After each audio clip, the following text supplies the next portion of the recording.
In this video, I'm going to be doing a quick gear review for you guys on the Black Rhino Concealment TCS holster, which has become my new favorite holster. But before we get into the review, let me give you a little bit of background information first. A couple of weeks ago, I was doing some product testing where I had over 20 holsters to test out, including a few of my custom-made holsters and the Black Rhino Concealment TCS holster.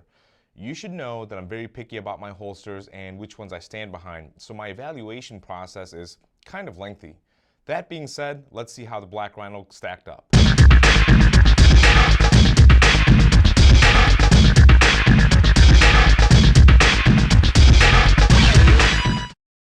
So the first phase in my evaluation process is the physical inspection, and all I want to see is the design and the build quality of the holster. At first glance, the Black Rhino Concealment holster is obviously very well built. They have an excellent molding. They use a high quality Kydex, not the Bolotron stuff that you buy online. They use good screws, good rivets. They use these wing tabs on the back where your belt goes. But the real indication that the company takes pride in their work is to check out the edges. Finished edges means that the company's taken some time in the fit and finish of their product, along with making sure that your firearm doesn't get scratched up going in and out of the holster, and also making sure that the holster doesn't get snagged up on your shirt, and that's really important. Phase 2 in my evaluation process is all about wearability and comfort. It's one of the biggest characteristics about any holster. An uncomfortable holster is useless because you're not going to keep it on you all day. I really like the way the Black Rhino Concealment holster feels. This is a super comfortable holster. It's lightweight, contours around my hip perfectly, and it sits really low profile. Black Rhino Concealment uses wing tabs for the belt instead of belt loops like many of the competitors do, which allows the holster to sit tighter to the body. On average, you're talking about maybe a 3/4 of an inch, maybe only 1/2 an inch, but that 3/4 or 1/2 an inch means quite a bit when you're having a 5 or 6 pound firearm sitting inside of the holster. Phase 3 in my evaluation process is about basic operation. What I'm looking for is a good draw from the holster, good retention, and reholstering my firearm back into the holster. Let's get about 50 to 60 holster draws in just to see how this thing feels. Drawing from the holster this many times is a critical component in selecting the right holster. You want to see that the firearm comes out of the holster smoothly, goes back into the holster smoothly, and it provides the right grip angle.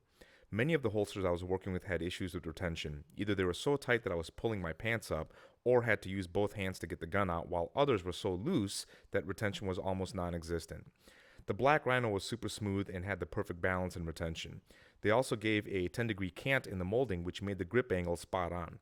I could reach down for my firearm with confidence and know that it was there every single time. Consistency is key. Phase 4 in the evaluation process is really about pushing the holster, and this is kind of where the truth comes to life. Here I'm going to be doing a bunch of athletic movement like jumping jacks, squats, shuffling, sprints, standing, kneeling, prone, and a whole bunch of other things to see how the holster performs.